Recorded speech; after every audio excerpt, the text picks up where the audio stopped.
Hola, hola, bienvenida, bienvenido, muy buenas noches a todo ese público hermoso que nos sigue en Paraguay. ¿Cómo están? Espero que tan felices como yo por este encuentro semanal, que ya es un hermoso hábito de los domingos por la noche, al término de Implacable con mi querido amigo Rodolfo González Friedman. Y como siempre, agradeciendo a Vamos por Más Producciones, a todo el team que hace posible desde Miami y a Asunción esta conexión en directo, y a todos los que están ahí en Asunción haciendo posible la transmisión. Muchísimas gracias. Gracias también a nuestra productora ejecutiva, Marlucy Bordón Hein, a Rodolfo González Friedman, a todo el equipo, porque nos tienen invitados siempre que son muy interesantes, como el de hoy, abogado y político de larga trayectoria en el país, ahora precandidato a presidente del Paraguay por el partido Nueva República. Damos la bienvenida al abogado Euclides Acevedo.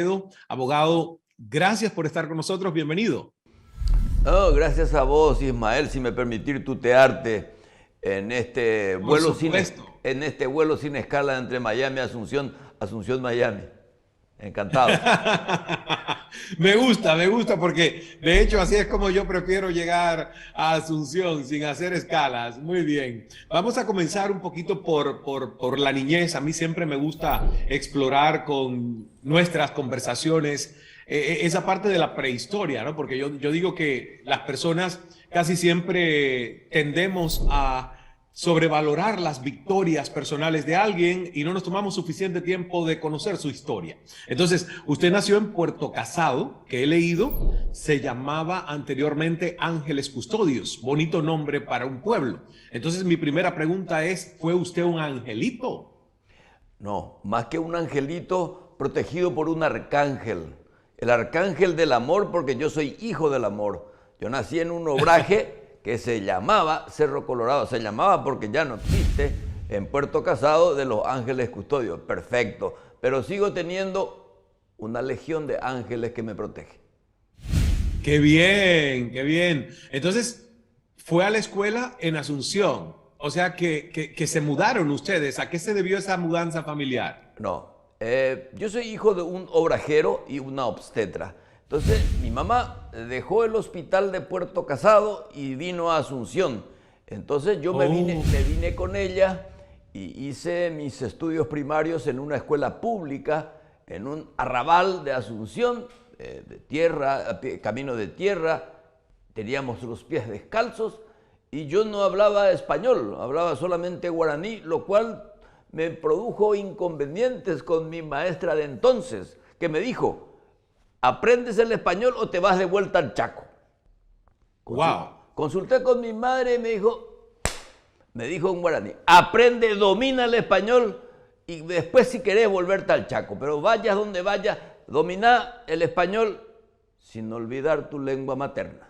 Y parece que usted le hizo mucho caso a su mamá porque en la secundaria yo creo que ya era como el mejor estudiante, se recibió con medalla de oro, ¿no? Bueno, es como consecuencia de la disciplina, porque nosotros veníamos de una familia muy pobre. Entonces, de la jungla de la pobreza se sale con la disciplina y por sobre todas las cosas con una apuesta resuelta por la inteligencia.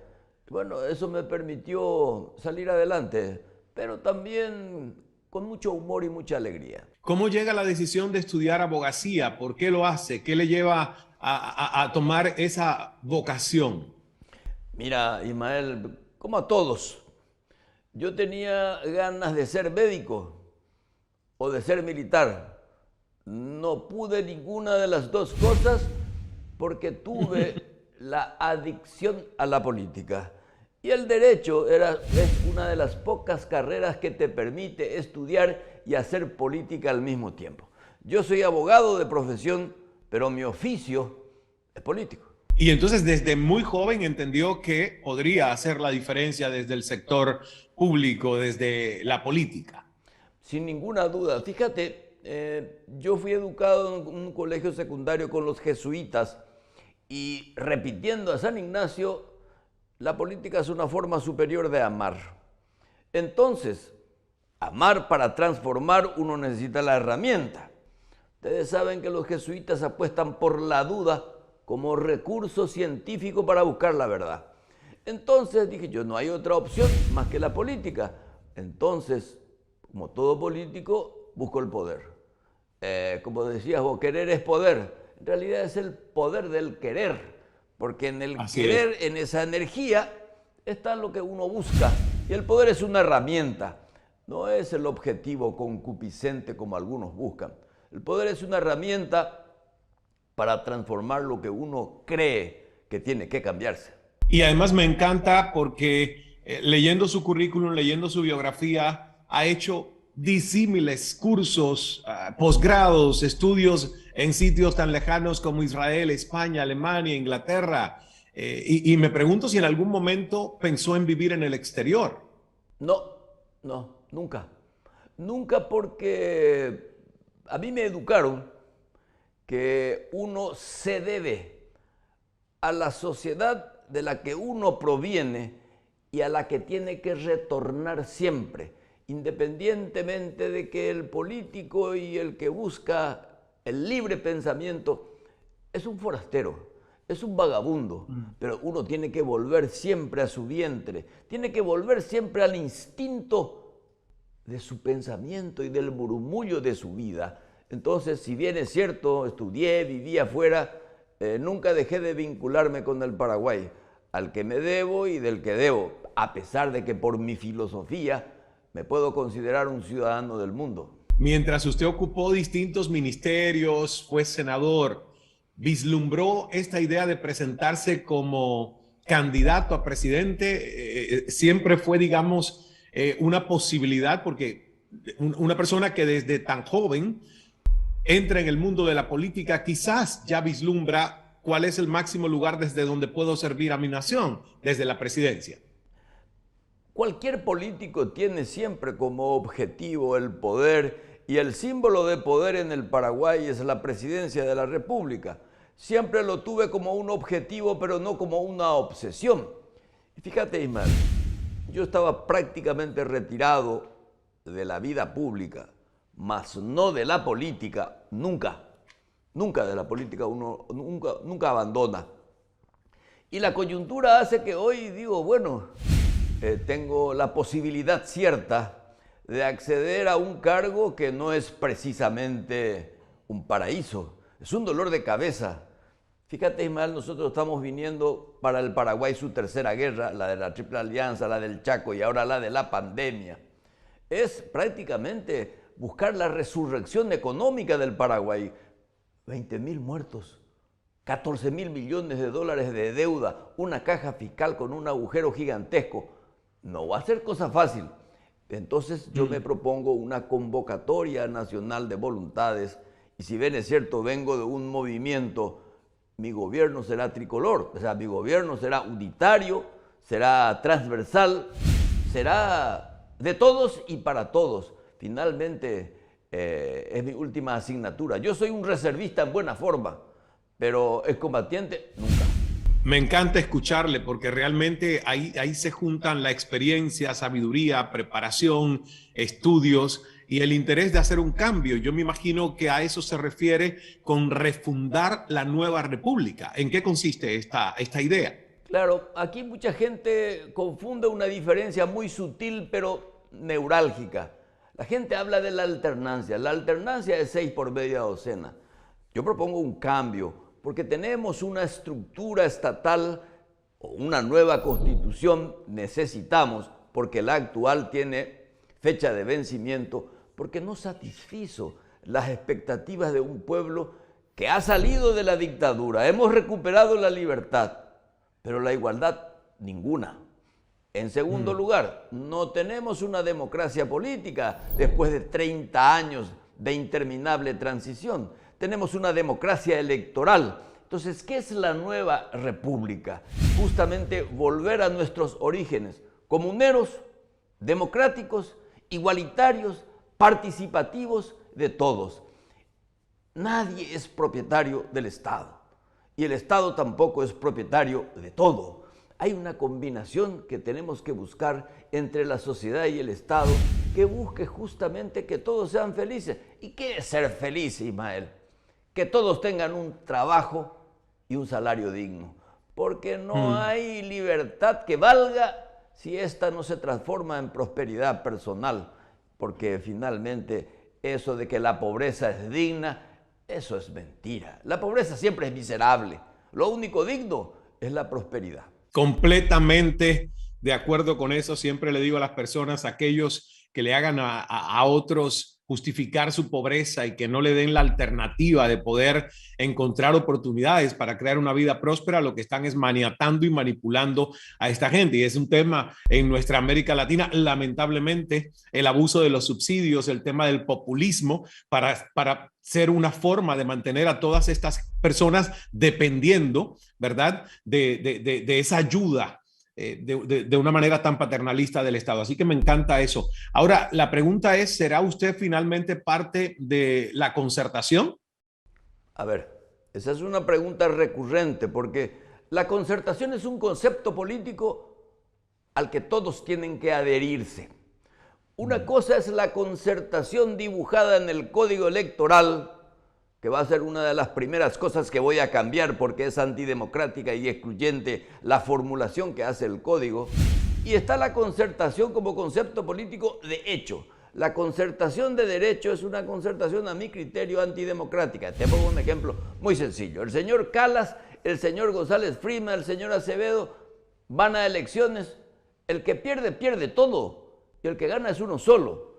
Eso es la concertación electoral impuesta por el código. Lo otro, la concertación de hecho por la que apuesto, y hace 20 años escribí un libro que se llama Hacia un Paraguay Posible, donde yo apuesto por la concertación como un mecanismo, como un ejercicio político indispensable para construir. Entonces, el acuerdo político, usted presidente, usted vicepresidente, usted senador, usted ministro, usted militante de barrio, conforme a la idoneidad, capacidad y tiempo que uno quiera. Y a partir de ahí, alrededor de un proyecto, un cogobierno. No hay cogobierno si no hay acuerdo programático. Por eso la nueva república supone un programa, un acuerdo y una distribución inteligente de cargos. Yo no voy a caer en la hipocresía. La distribución de cargos es miserable y es obsceno. No, es obsceno cuando se reparte como si fuera una baraja. Pero cuando uno reparte responsabilidades, para el político el cargo es fundamental, porque si no tiene cargo, ¿cómo va a influir? ¿Cómo va a transformar? ¿Cómo va a tomar decisiones? Y ahí es una cosa importante.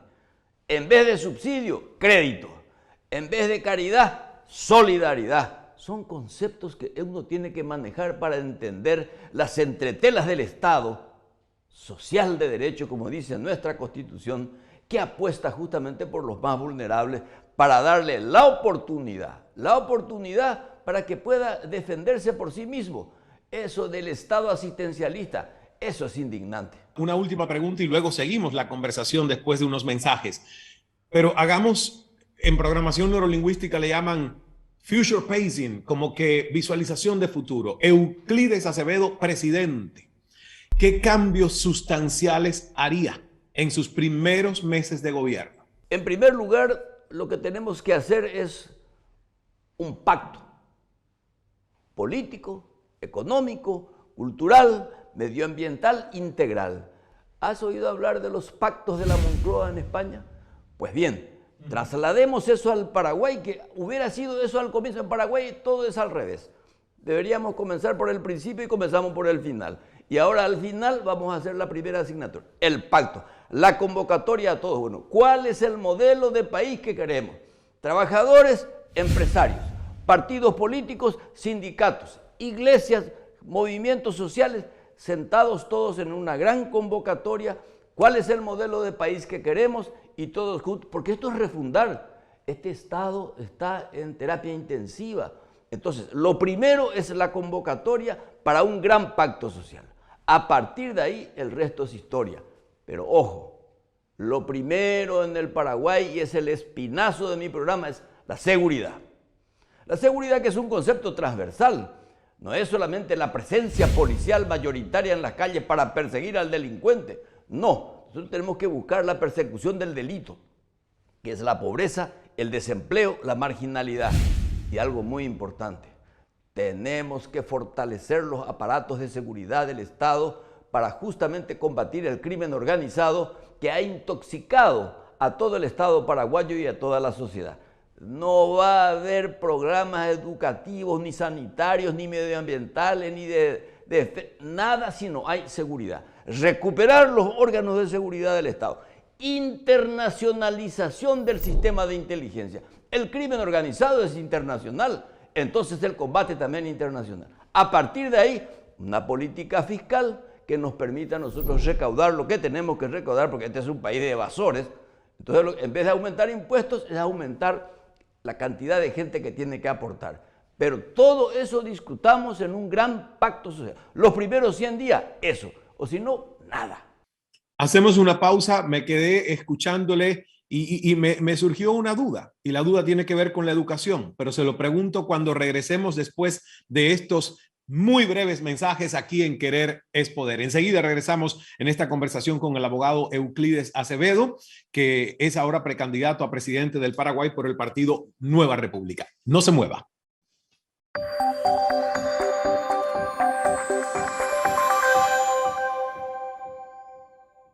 Gracias por continuar con nosotros en este episodio de Querer es Poder, una transmisión en simultáneo desde nuestros estudios aquí en Cala Center en Miami y los estudios de Vamos por Más Producciones en Asunción, Paraguay. Y la verdad que es un placer escuchar a nuestro invitado de hoy, es el abogado Euclides Acevedo, es en este momento precandidato a presidente del Paraguay por el partido Nueva República. Yo decía que, escuchándole, abogado, en qué haría, obviamente, de llegar a la presidencia, me preguntaba qué lugar ocupa, siendo usted una persona que ha apostado tanto por su propia educación y formación institucional, ¿qué lugar ocupa la educación en su lista de prioridades? Número 1, si yo hablo de una nueva república, hablo de nuevos ciudadanos para el futuro. Yo no voy a hacer política para mis abuelos, voy a hacer política para mis hijos y para mis nietos.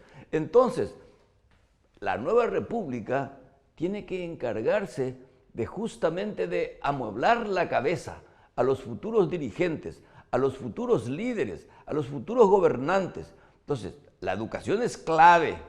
Lo que sucede es que la seguridad que tiene que existir debe garantizar para que ese proceso de educación laica, obligatoria, liberadora, pueda ser posible.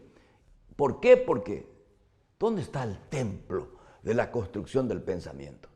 Está en el aula, donde tiene que pactar sublimemente el maestro con el niño y la cooperación del Estado y la familia para que él pueda sentirse libre, soberano, informado, debe ser solidario y su pensamiento se va a convertir en sabiduría si es que lo que sabe lo comparte y lo distribuye. Ese es el sentido liberador de una educación.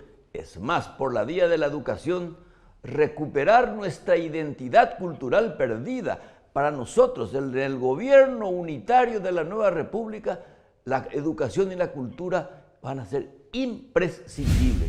Tenemos que recuperar nuestras tradiciones, la música, la poesía, el teatro, que hace a la fuerza de la identidad nacional interconectada con el mundo. Ahora estamos luchando para que la guaraña sea patrimonio universal, lo cual hace que nuestra identidad nacional coopere con la construcción de un nuevo mundo, el mundo de la solidaridad, el de la igualdad, el de la seguridad alimenticia, el de la energía limpia, porque en la pandemia nos dimos cuenta, yo en el Ministerio del Interior y en la Cancillería después, de que el mundo solidario es una ficción. Los países más poderosos y supuestamente modernos se comieron la mitad de las vacunas y nos dejaron a nosotros pendientes del capricho personal de los que dirigían la producción de las vacunas o las cuestiones relativas a la salud pública. Entonces, una nueva república para un nuevo mundo. Y para eso nuestra política exterior debe estar conectada con la producción. No podemos exportar lo que no producimos y solamente podemos tener ingresos si exportamos y nos entran divisas, pero de la mano de la cultura, de la mano de la educación. Esto es un proceso, no es un suceso. Yo doy el pistolazo de salida, pero las nuevas generaciones se van a encargar de consolidar esa nueva identidad. Y me encanta que hablemos de educación porque lamentablemente muchos gobiernos cuando ven sus periodos de 5 años, en algunos países 4, en fin, siempre saben que la apuesta a educación es una apuesta a largo plazo y que lo que va a ser el legado más tangible del gobierno es infraestructura y otras cosas que obviamente la gente ve más. A largo plazo la educación para muchos gobiernos se convierte en un desafío demasiado grande y me encanta que usted diga que es su prioridad número 1. Ahora, hablemos de la gestión del gobierno actual. ¿Cómo la califica usted habiendo sido ministro del Interior y también ministro de Relaciones Exteriores? Este gobierno, como los anteriores, se caracterizan justamente por el poder de obstrucción que tiene la política de Estado, que da justamente un andamiaje jurídico administrativo que no le permite mantener el crecimiento que se convierte en desarrollo siempre y cuando haya equidad social. Entonces, este gobierno tuvo la mala suerte. Incendios, inundaciones, pandemia y por supuesto la corrupción, que es creo que una de las pandemias más peligrosas que tuvo la República, que la sigue teniendo. Entonces nuestra lucha no va a ser tanto contra la corrupción, sino contra la impunidad. La corrupción es como la locura, no va a desaparecer nunca. La podemos reducir a su mínima expresión, pero sobre todo la corrupción no puede quedar impune. En el gobierno unitario de la nueva república habrá cabida para todos, menos para los que tienen cuentas pendientes con la justicia, menos para los que tienen vinculaciones con el crimen organizado y por sobre todas las cosas para aquellos que son impunes. Ahí no habrá lugar, no habrá lugar, ninguno. Vamos a ser implacables, lo cual me va a obligar, mi querido Ismael, a negociar con las autoridades del Poder Judicial. La Constitución dice que yo no me puedo meter en otros poderes del Estado, pero me voy a tener que meter de alguna forma, porque estoy obligado a decir, ¿sabes qué, compañero presidente de la Corte Suprema? No podemos seguir permitiendo jueces venales. Fiscal General del Estado, el Ministerio Público no puede tener fiscales que tengan precio y que coticen en bolsa, o si no, la gente no nos va a creer. Tengo que negociar con el Poder Legislativo. Si yo no tengo una alianza con parlamentarios, no va a haber gobernabilidad. Y al no haber gobernabilidad no voy a poder aplicar ninguna de mis políticas educativas, sanitarias o de energía, porque yo necesito una convivencia inteligente. Por eso hablamos de que solo la concordia salvará al Paraguay. Y la concordia no es una especie de tregua emocional, no, la concordia es el convenio, es el pacto alrededor de un proyecto liberador en que nos beneficia a todos, porque lo que queremos, algunos dicen distribución de la riqueza, en realidad lo que se distribuye es el excedente. Entonces, tenemos que manejar conceptos y sobre todo recurrir a ¿cuál es la herramienta del político? La palabra. ¿Para qué la palabra? Para el diálogo. ¿Para qué el diálogo? Para la negociación. ¿Para qué la negociación? Para el pacto. El pacto debe cumplirse. O si no, no tiene sentido. ¿Tendremos alguna vez, Euclides, en el mundo, porque no hablo exclusivamente de Paraguay, candidatos que puedan hacer campaña sin tener una fortuna detrás? Porque la verdad es que para hacer política hay que tener dinero. Y lo que mucha gente dice es, quien más dinero tiene, más posibilidades tiene de llegar a la presidencia, no necesariamente porque sea el mejor candidato que al país le favorezca. ¿Qué piensa usted? Va a pasar mucho tiempo para que la meritocracia sea la exigencia para acceder a las altas cumbres del poder. Y me pongo como ejemplo, yo no tengo un céntimo, pero estoy absolutamente seguro que voy a acceder al poder. No por la vía del dinero, no por la vía del cohecho, no por la vía de la obscenidad comercial, sino que simplemente porque confío en la capacidad de captar las urgencias e ilusiones nacionales, porque si fuera por dinero yo no tengo la más mínima posibilidad. Pero como creo, estoy absolutamente seguro de que a través de los medios de comunicación y el contacto personal puedo ganar la adhesión popular, eso lo voy a tener que retribuir con un procedimiento y un mecanismo para que las elecciones no dependan de la plata, sobre todo de la plata clandestina, de la plata sucia. Siempre vamos a necesitar del dinero. Lo importante es que el dinero esté al servicio del bien público y no los aparatos del Estado ser esclavos del dinero que siempre anda oculto, siempre seduce, siempre es cobarde y siempre es criminal. Hablando de dinero, también hay otro tema, que es el tema de la cultura, el tema de la educación. Y vuelvo y repito, esto es a nivel mundial, ¿eh? Estamos, Claro. digamos, presenciando entronización de políticos con poca o casi ninguna cultura, o muchas veces preparación, estudios. ¿Qué pasa en Paraguay?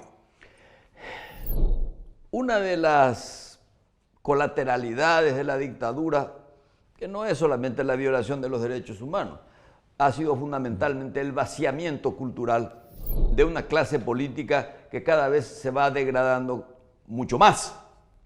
Por eso suelo sostener que en el Paraguay no hay Estado, que hay aparatos de Estado, porque lo que falta, además del territorio, la población, etcétera, etcétera, es esa élite que la administre y la conduzca.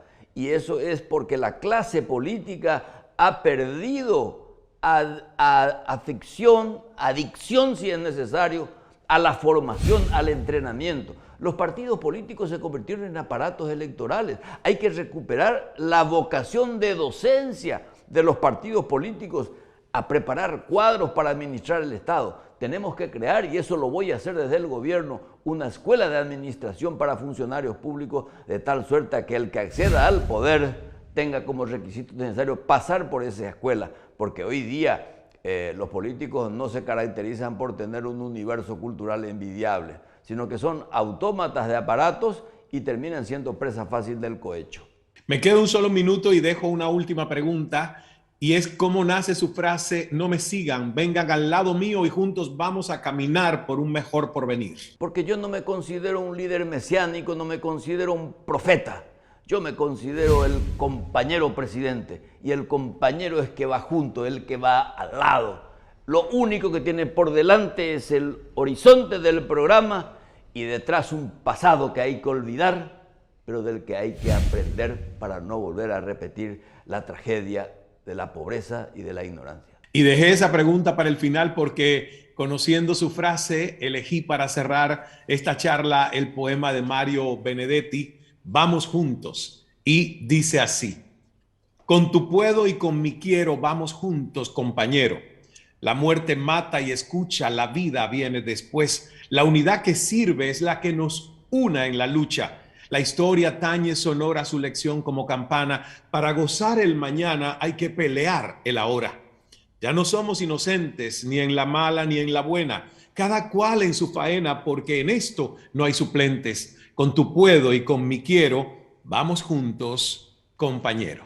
Y me parecía que tenía una conexión esa frase con este poema de Benedetti. Y como este programa se llama Querer es Poder, tu puedo de cada domingo, a ti que nos estás viendo, a vos que nos ves, le hablo, es muy importante para todos nosotros, sabiendo que estás detrás ahí de esta pantalla, viéndonos, escuchándonos. Gracias, doctor Acevedo, gracias, Euclides. Le deseo lo mejor en estas próximas internas y ojalá nos encontremos después para analizar los resultados y que estos sean para el bien y el progreso de todo Paraguay. Muchas gracias. Gracias a vos, Ismael. No te quepa la menor duda. Tus palabras serán proféticas y, como dice Benedetti, el olvido está lleno de memoria. Muchas gracias. Me despido hasta el próximo domingo y recuerden que el secreto del buen vivir es no dejar de sonreír. Dios es amor, hágase el milagro. Roja y Ju, Paraguay. Hasta el próximo episodio.